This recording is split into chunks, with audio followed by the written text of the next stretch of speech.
Yes, reka nongere mbasuhuze ndetse mbaha ikaze mwese mudahwema kubana natwe hano kuri News Lab TV. Reka mbifurize kugira impagarike n'ubugingo, reka mbifurize kugira ibyiza byose bitangwa n'ikiganza cy'Uwiteka. Turi ku masaha yo kumanywa yo kuri uyu wa gatanu tariki 20 Gashyantare 2026. Amakuru agezweho cyane ku mutekano ku butaka bw'Urasirazuba bw'igihugu cya Kongo niyo duserukanye. Turibanda cyane aho byadogereye byongeye kwaka cyangwa se umuriro wongeye kwaka, byarushijeho gukara ndetse no gukarata hagati impande zihanganye muri Kivu y'Amajyepfo. Turaje turebere hamwe iby'imirwano iri kubera muri axes zitandukanye zo muri iyi ntara ya Kivu y'Amajyepfo. AFC M23 iravuga ko ni imirwano cyangwa se ni ibitero iri kugabwaho biri kugira ingaruka ku baturage. Uyu mutwe kandi uranashinja leta ya Kinshasa ubugizi bwa nabi ku baturage mu misozi ya Minembwe. Turaje turebera hamwe ibice byibasiwe cyane, hanyuma turakomoza ku makuru y'ifungurwa ry'umupaka wa Uvira. Umupaka uhuza Uvira ndetse n'u Burundi hari icyizere cyangwa se kiraraza amasinde. Turaje turebera hamwe ibitangazwa nabo bireba, kubera ko nyuma y'ukwezi kumwe M23 ivuye hano mu bice bya Uvira ndetse no ku mipaka ihuza Burundi ndetse na Uvira, haturuta amakuru yihutirwa cyane. Hanyuma ndababwira ko imurenge naho ibisasu bikomeje kumvikana biturika kabisa. Turabikomozaho mu Minembwe abaturage bahinyuje amakuru yavugaga ko Fardc yabafashe uduce tw'ingenzi itwambuye MRDP twirwaneho. Ndaje mbahunze iyobera, ndabwira byinshi bitandukanye ku mirongo y'urugamba. Muri Karere haravugwa imirwano, aha ni muri Kivu y'Amajyepfo. Turakomoza ku makuru yo guturukayo, turinjira mu makuru y'ibanga ndetse ya rubwino tugiye kuba dushyira hanze. Murabizi ko hano kuri News Lab TV ntago tujya duhishwa amakuru ngo agende ahere. Habaye inama hagati y'umugaba mukuru w'ingabo z'igihugu cya Repubulika ya Demokarasi ya Kongo ndetse n'umugaba mukuru w'ingabo z'igihugu cy'u Burundi FDNB. Iyo nama yari igamije kurebera hamwe uko ibikoresho bya deployenzwe mu minsi ishize na Antonov yari turutse hariya mu gihugu cya Serbia, uko iri koreshwa ry'ibikoresho rigiye gukorwa kugira ngo hatazaba umwiryane hagati y'igisirikare cy'u Burundi ndetse n'igisirikare cya Repubulika ya Demokarasi ya Kongo. No kuvuga ngo imyanzuro rero yafatiwe muri iyi nama ni imwe mu myanzuro ikomeye cyane igena uburyo ibikoresho bizakoreshwa n'uruhande ruzibandwaho mu kubihabwa. Hanyuma ariko ingamba nyamukuru no kurinda umujyi wa Karere ndetse no kurinda umujyi wa Uvira gusubiramo inyeshyamba za M23. Lieutenant General Banzajire Mwirambwe ni ku munsi wo kuwa 4 tariki 19 nibwo yari i Bujumbura mu Burundi rwa ruzinduko rw'ibanga. Ibyo yaganiriye ni byinshi ubwo yaganiraga na General Prime Niyongabo, umugaba mukuru w'ingabo z'igihugu cy'u Burundi. Ni Prime ngo wari ufite akangaro kubera ko ntago yifuza ko ingabo z'u Burundi zikomeza kurwana muri iyi ntambara yo mu Burasirazuba bw'igihugu cya Kongo, kandi ni na bimwe mu byabyaye umwuka mubi hagati ya Prime Niyongabo ndetse na Evariste Ndayishimiye. Turaje turebera hamwe byinshi byaganiriweho muri aya makuru 5 kuri 5. Ikindi mbabwira ni muri Uganda, Muhanguzi ni General Major Muhanguzi. Uyu ni umwe mu basirikare bakomeye cyane mu gisirikare cya Uganda.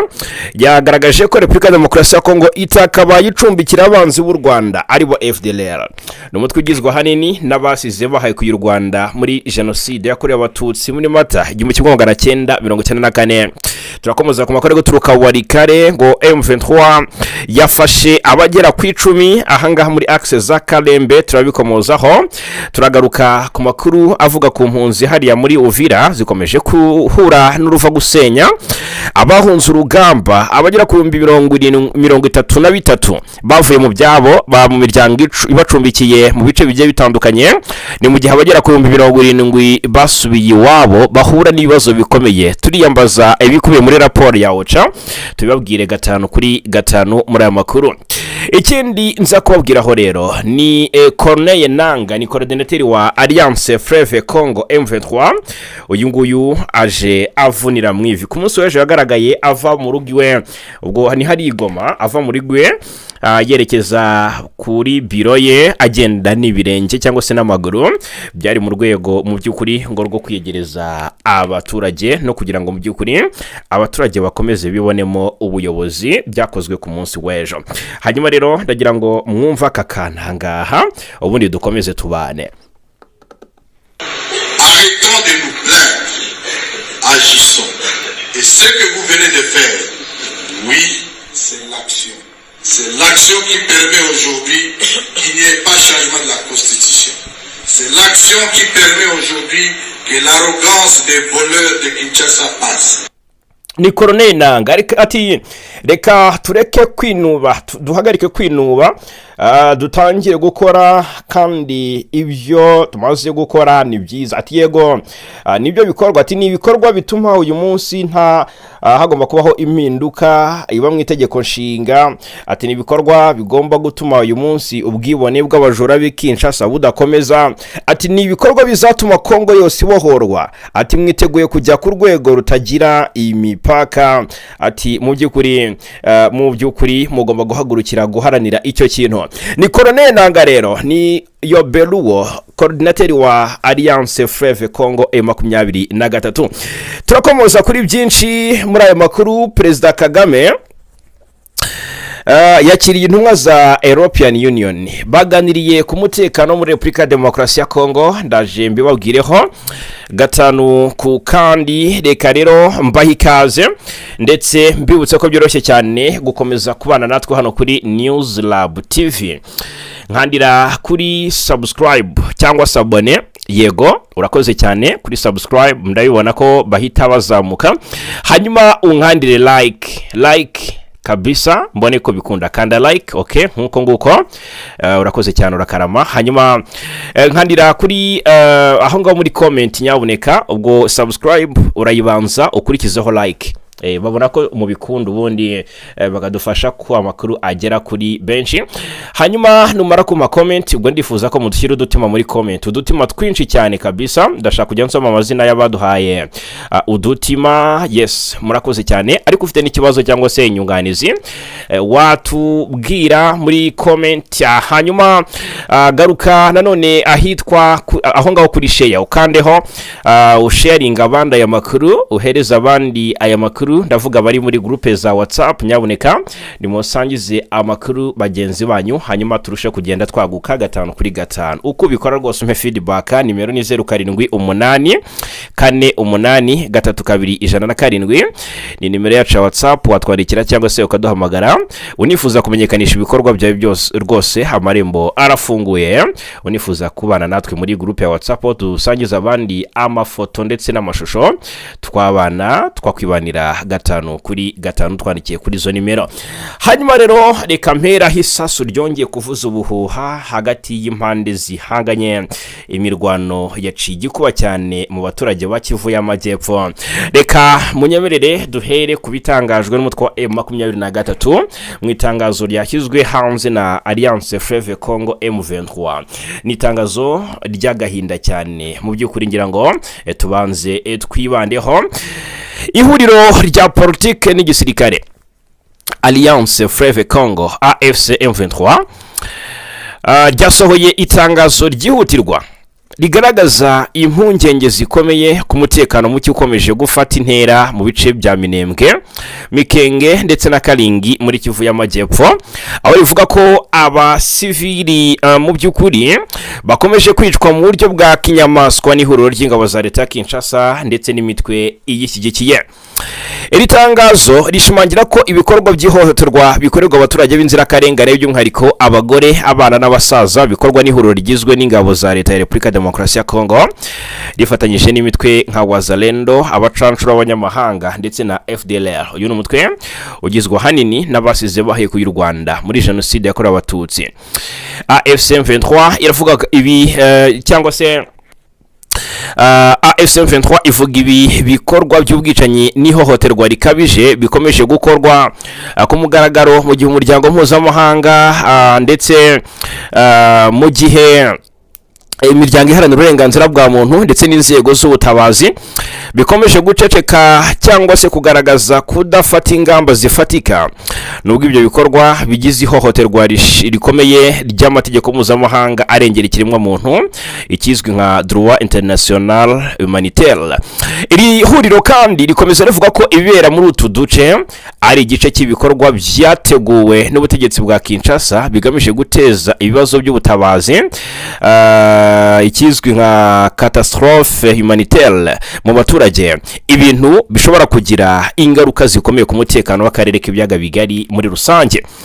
By'umwihariko rero Alliance Fleuve Congo M23 irashimangira ko ibikorwa bya gisirikare bikomeje gukorwa n'ihuriro rya Fardc n'imitwe iyifasha binyuranyije n'amasezerano yo guhagarika imirwano yashyiriweho umukono mu biganiro byabereye i Doha ndetse ni Washington, bikaba bigaragaza kutubahiriza inshingano mpuzamahanga no gutesha agaciro inzira y'ibiganiro by'amahoro byari byatangiye gutanga icyizere ku baturage. Iri tangazo nk'uko bigaragara ahangaha mw'abantu mwe,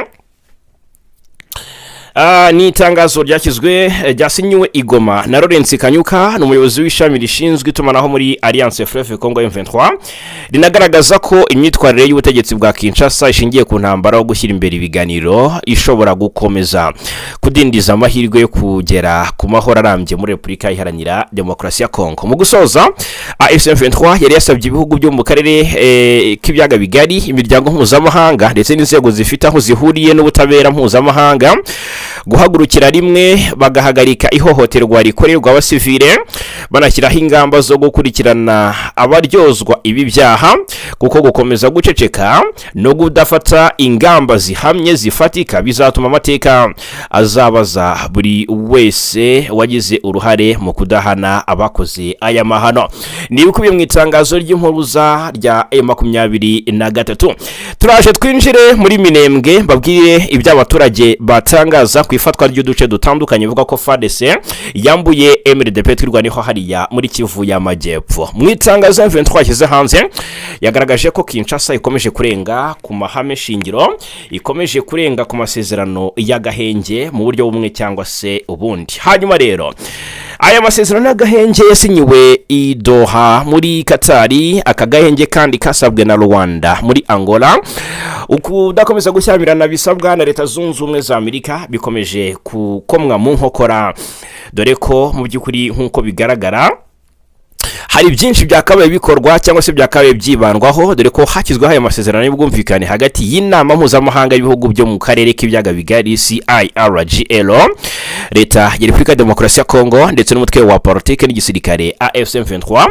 N'amasezerano yaragamije mu by'ukuri kugaragaza uburyo bwo gushyira mu bikorwa uburyo bwo guhagarika no kugenzura iyubahirizwa ry'agahenge muri Burasirazuba bwa Repubulika Iharanira Demokarasi ya Congo. Reka ngaha rero mbabwire ibi kugaragazwa n'inyandiko nka hari byo mbogamizi cyangwa se ntambamye yishyirwa mu bikorwa ryari amasezerano. Iyi nyandiko iragaragaza ko CIRGL mw'abantu mwe nkuko bigaragara hangaha gatanu ku kandi ngo ariyo ishinzwe gukurikirana niba agahenge kubahirizwa. Iyi CIRGL yakaba yaratangiye iri ku reportinga ninde uri kurenga ku gahenge, ariko inyandiko iragaragaza ko iyi CIRGL ariyo yakabaye gukurikirana niba agahenge kubahirizwa, ikaba iri gukora iperereza ku byaha bishobora kuba byakozwe byo kutubahiriza ayo masezerano, ndetse no gufata ingamba zikenewe mu kuganira n'impande zose kugira ngo hirindwe kongera kubaho ibindi bibazo. Inagaragaza uko ubu buryo buzakorana n'izindi nzego zo kugenzura zumvikanyweho i Doha. Iyi gahunda kandi igateganya ko buri ruhande ruzagira abaruhagarariye bangana, aho Leta ya Kinshasa igomba kugira abayihagarariye bagera kuri 3, naho AFC/M23 nayo ikagira abagera kuri 3 bayihagarariye. Hakazaba kandi hari abahagarariye umuryango wa Afurika Yunze Ubumwe, Katari ndetse na Leta Zunze Ubumwe za Amerika nk'indorerezi. Iki gikorwa cyo kugenzura kikazakorwa n'itsinda rizashyirwaho n'umuyobozi w'ubu buryo ari we generali w'umunyezambia witwa Charles Moyuni, twamugarutseho yitwa Charles Moyuni na Kempa. Rikaba rifite umubare ungana w'abahagarariye impande zombi. Icyakora ikibazo cya mikoro nkuko mu by'ukuri iyi nyandiko bigaragaza ngo nicyo kikiri ingorabahizi ikomeye. Ubwo rero bibazaga impamvu iyi CIRGL itaratangira gukora. Ikibazo cyabaye ingutu ngo na mikoro, hararebwa ese azava he, ni ruhe ruhande rusabwa gushyira inkunga muri iki kigega. Bivugwa ko gikomeje cyangwa se gahunda ikomeje gukomwa mu nkokora n'ikibazo cya mikoro. birumvikana Karere k'ibiyaga bigari kagomba kugira icyo kabikoraho. Ubwo rero mu gihe hatarabaho uburyo bwo kugenzura iyubahirizwa ry'aya masezerano, mwabanumwe ibintu bikomeje gucika ndetse no kudogera. Twabwiraga ibiri gukorwa muri Kivu y'Amajyepfo byo nakamaraamaza. Turacyakomeje ibya Kivu y'Amajyepfo nko mu Minembwe. Abaturage ubwabo nibo babyivugira bati ibiri kubaho ahangaha nakamaraamaza, ariko hari none bakavuga bati hari amakuru turi kumva ko ari nibihuha ari gutangazwa. Byari byavuzwe ko Fardc yabashije kwirukana M23 ndetse natwirwaneho mu misozi igiye itandukanye. Reka mbabwire bimwe mu byo tubwiye n'abaturage bahari ya Minembwe. Umwe mu baturage batuye mu misozi ya Minembwe yadusabye kunyomoza ayo makuru yakomeje gukwirakwizwa n'ibitangazamakuru bivugwa gukorana bya hafi n'ubutegetsi bwa leta ya Kinshasa. Avuga ko ingabo za leta ya Kongo zirimo Fardc, Wazalendo, ingabo z'u Burundi FDNB ndetse n'umutwe wa FDLR ngo zaba mu byukuri byari byavuzwe ko zari zigaruriye cyangwa se zirukanye umutwe wa MRDP twirwaneho mu bice bya Kalingi, Bidegu, Birakomeye ndetse na Kalongi.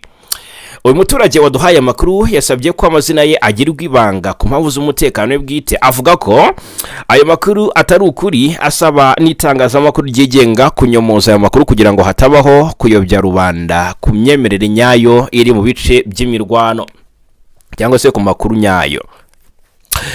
Ati ndasaba mu byukuri mwe banyamakuru kubeshyuza ibinyamakuru bikomeje kuyobya abantu bivuga ko ingabo za leta zafashe Bidegu, Kalingi, Kalongi na Birakomeye. Ibyo ni ibinyoma. Fardc n'abafatanyabikorwa bayo ntibafashe ibyo bice.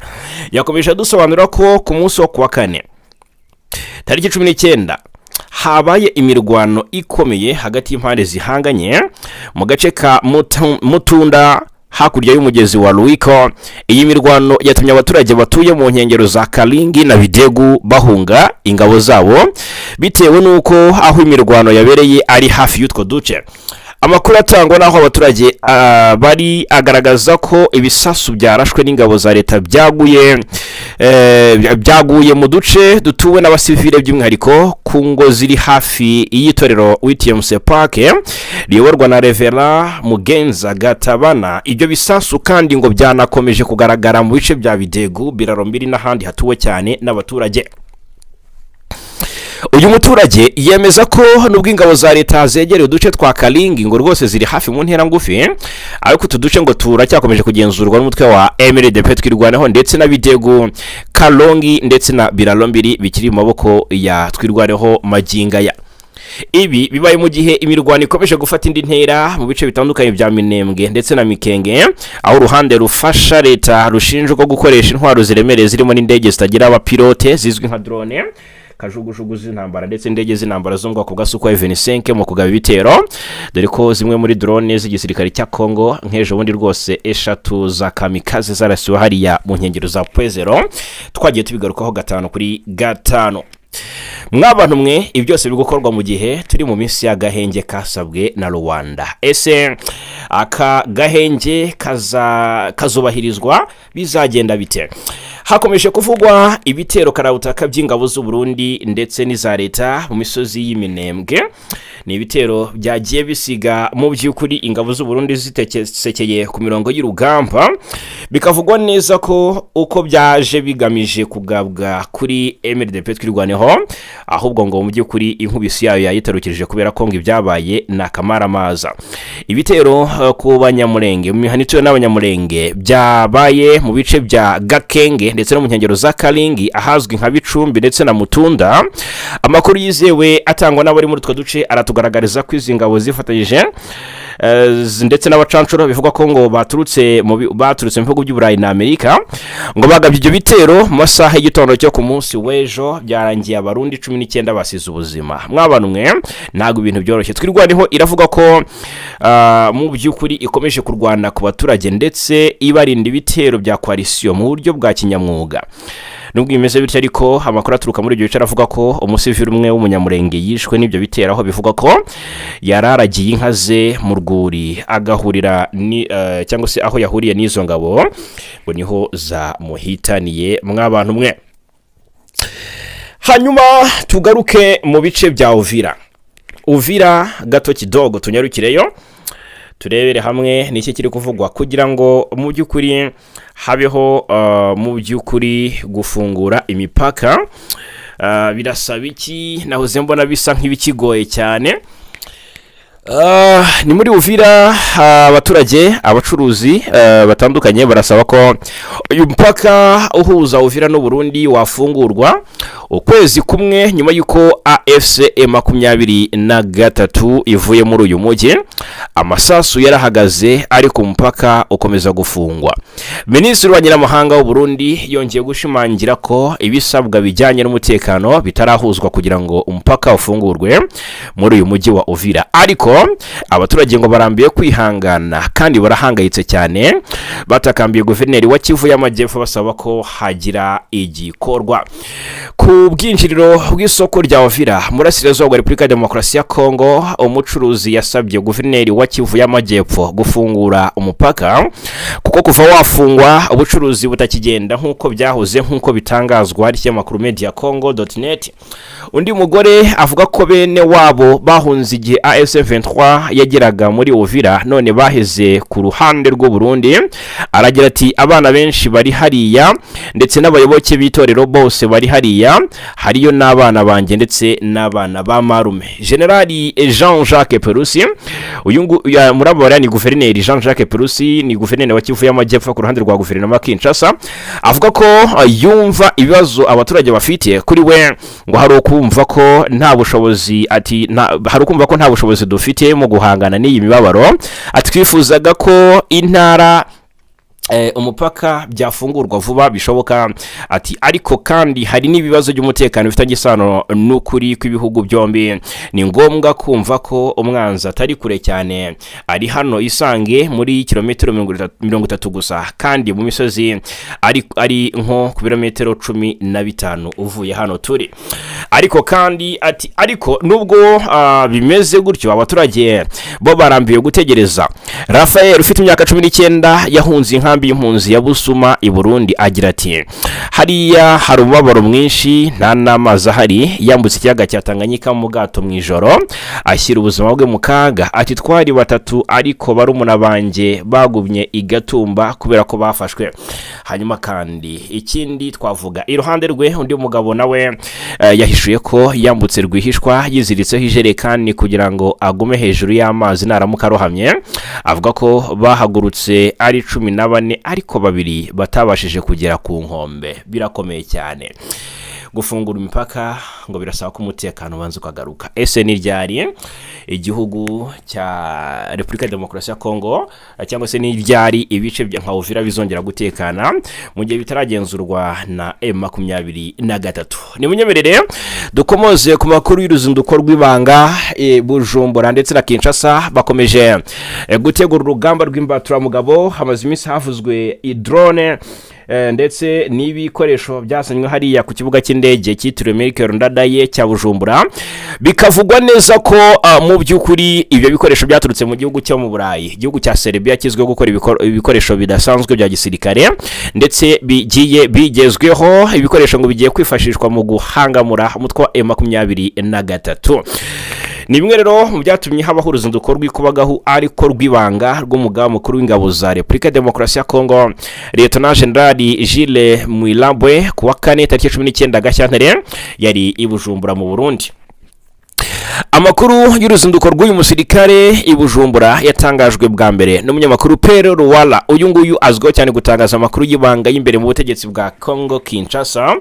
Amakuru avuga ko Lieutenant General Banza Gilles yajyanwe i Burundi no gutegura ibitero karabutaka ihuriro ry'ingabo zirwana ku ruhande rwa leta ya Kongo ririmo n'ingabo z'u Burundi zigomba kugaba mu bice bitandukanye by'intara ya Kivu y'Amajyepfo by'umwihariko mu kibaya cya Ruzizi. Amakuru avuga ko Kinshasa iteganya kugaba ibitero bikomeye muri kiriya kibaya bikaba mu mugambi wa Perezida Felix Antoine Tshisekedi wo kwisubiza ibice bitandukanye leta ye yambuwe n'umutwe wa AFC M23 by'umwihariko umujyi wa Bukavu maze umwaka amaboko y'abarwanyi ba M23. N'umugambi byitezwe kugomba kunogerezwa hagati ya Lieutenant General Banza ndetse n'abagenzi be bo mu ngabo z'u Burundi by'umwihariko umugaba mukuru wazo General Prime niyo ngabo muri rusange. Hanyuma mu yandi makuru turacyari muri Kivu y'Amajyepfo. Ni munyemerere turebe cyangwa se turebere hamwe n'andi makuru ari kuvugwa muri iyi ntara.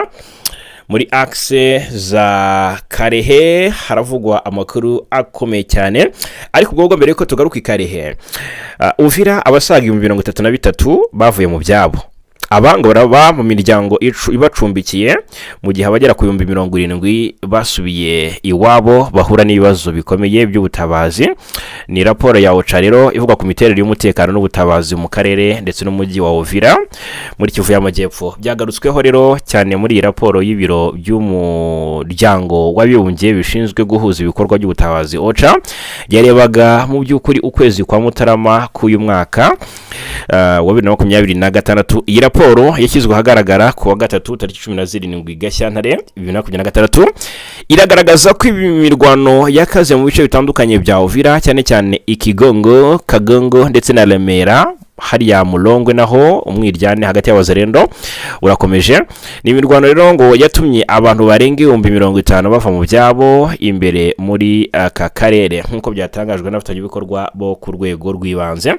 Iyi raporo iragira iti kuva tariki 18 Mutarama hagaragaye ibikorwa byo gusahura imitungo y'abaturage ni ya leta muri uyu mujyi. Hagati ya tariki 18 na 19 Mutarama ni buri imiryango 7 itanga ubutabazi yibasiwe n'ibi bikorwa byo gusahurwa ndetse n'ibitero by'abantu bitwaje intwaro. Ibindi bikorwa nk'ibi cyangwa se ibindi bikorwa nk'ibi byagaragaye no mu midugudu ya Kanga, Kigoma, Nyakabere na Mutarure, bikomeza kongera ibyago ku mutekano w'abaturage ndetse no kubangamira ibikorwa by'ubutabazi. Byongeye isuzuma ryakozwe kuva tariki ya 23 na 27 Mutarama rikorwa n'umuryango utari uwa leta NRC mu gace k'ubuzima ka Remera, ryemeje ko hari abantu barenga 33 bavuye mu byabo, ingo 5262 bari mu bice bitandukanye bahunze imirwano yatangiye mu Koza umwaka ushize.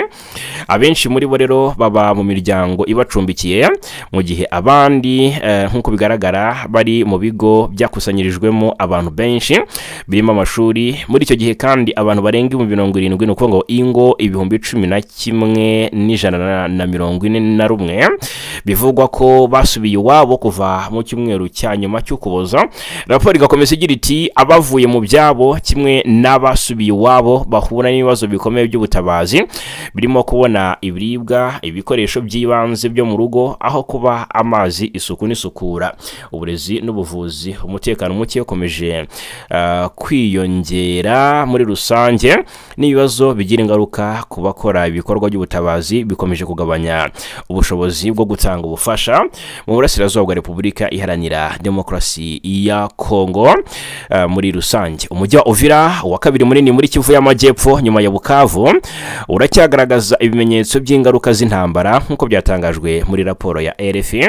Ibikorwa by'ubucuruzi byitangiye gusubira buhoro buhoro, ariko biracyadindijwe no gufungwa ku mupaka uhuza Burundi ndetse na Uvira, aho naho imirwano iri hafi. Ingaruka z'akajagari katewe n'ifatwa ry'umujyi wa Uvira rifashwe n'utwa M23 ndetse no kuva mu buryo bwihuse nyuma y'igitutu cyashyizweho na Leta Zunze Ubumwe za Amerika ngo ziracyagaragara. Nanone nkuko RFI bivuga, ibikorwa bya leta biri gusubira buhoro buhoro, ariko kandi bikagenda gake gake kubera ko umupaka ugifunze.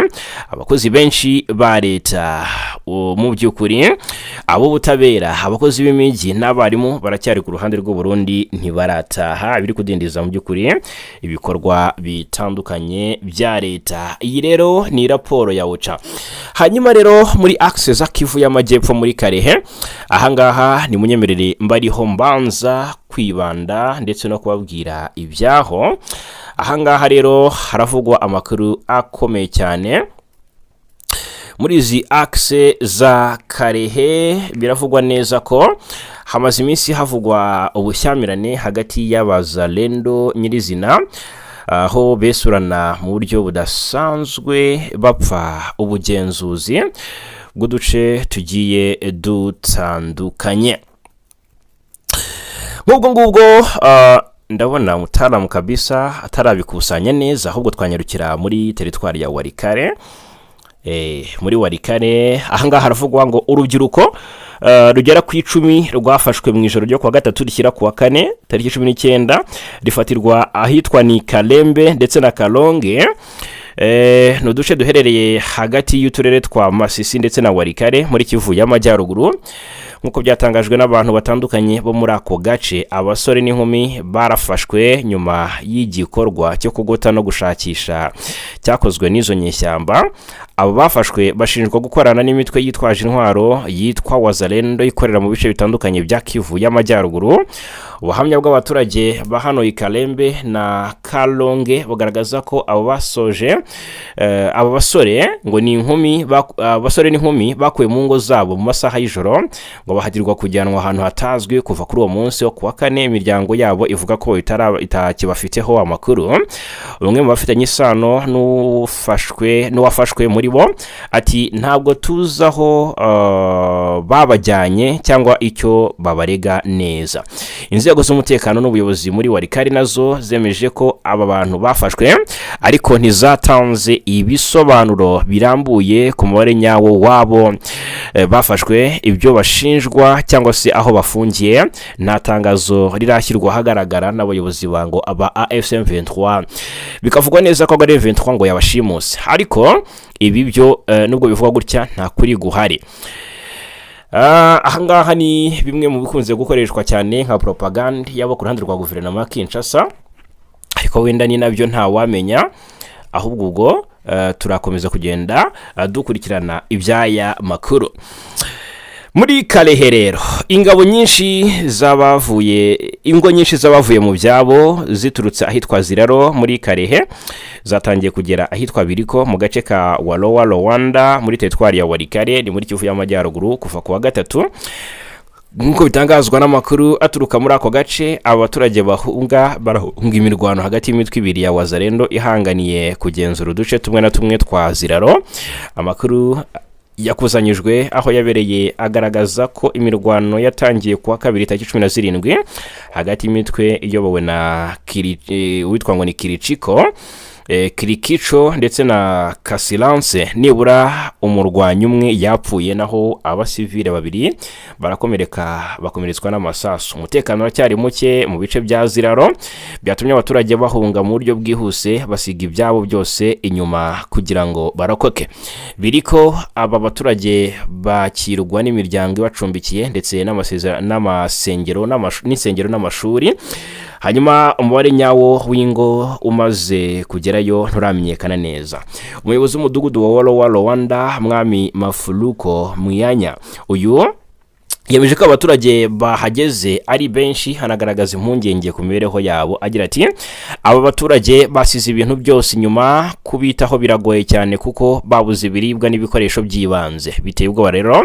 Ahangaha ni nko kutabariza abaturage birumvikana.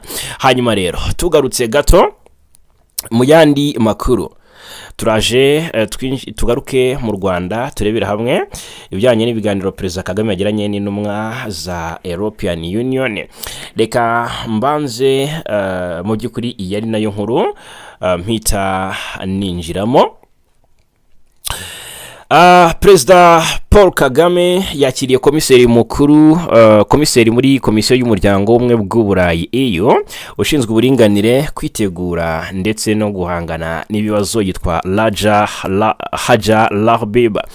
Umukuru w'igihugu yabakiriye Haja Lahbib ku wa 19 Gashyantare ari kumwe n'intumwa yihariye ya EU mu karere k'ibiyaga Bigari Johan Bogstam. Iri tangazo ibiro by'umukuru w'igihugu Village Urugwiro byashyize hanze rikomeza rigira riti bahuye baganiriye kuko umutekano muri Burasirazuba bwa Repubulika ya Demokarasi ya Kongo uhagaze, hibandwa ku mbaraga zo ku rwego rw'umugabane ndetse na mpuzamahanga zigamije kwita ku buryo abaturage bari mu byago bakenewe. Hanyuma ibibazo by'umutekano mu Burasirazuba bwa Repubulika ya Demokarasi ya Kongo bimaze imyaka myinshi birarambye, cyakora byafashe indi ntera mu myaka nk'itanu ishize ubwo umutwe wa M23 wuburaga imirwano n'umutwe uharanira uburenganzira bw'abanyekongo bavuga ikinyarwanda by'umwihariko abo mu bwoko bw'abatutsi bakunze kugirirwa nabi bagatotezwa ndetse bakishwa mu buryo butandukanye bicwa n'ubutegetsi bwa leta ya Kongo. AFC M23 yararwanye ihangana n'ihuriro ry'ingabo za leta ibohora ibice bitandukanye bya Kivu y'amajyaruguru n'iy'amajyepfo, n'ubu rugamba rurakomeje. Mu gukemura aya makimbirane rero hashyizwe umukono ku masezerano atandukanye, ariko ikibazo kikaba Repubulika Demokarasi ya Kongo itubahiriza na rimwe ibyiba yariyemeje, ahubwo igakomeza kwica abaturage bayo ntacyo yitayeho. Kuva mu mwaka w'2000 hamaze gushyirwa umukono ku masezerano atari munsi y'10 yiyongera ku ya Washington n'aya Doha ariko ikibazo kikaba kigihari. Ibyo rero byongereye ku myanzuro y'inama y'umuryango umwe ishinzwe cyangwa se ibyo byiyongera ku myanzuro y'inama y'umuryango w'abibumbye ishinzwe umutekano irenga 20 yamerejwe hariya i New York muri Leta Zunze Ubumwe za Amerika, ahari icyicaro cya Loni. Ayo masezerano niyo myanzuro bivugwa ko gusenya, cyangwa se ayo masezerano niyo myanzuro bivuga ko gusenya imitwe yitwaje intwaro irimo FDLR yahekuye u Rwanda, ndetse no gukemura ibibazo ushingiye ku mpamvu muzizi bitera. Icyakora iyo myanzuro n'aya masezerano ntabwo yubahirijwe. Nk'ubu rero nta minsi myinshi ishize ihuriro ry'ingabo za leta rirenze ku gahenge gashya kasabwe na perezida wa Angola João Lourenço mu gihe yari umuyobozi w'umuryango wa Afurika yunze ubumwe.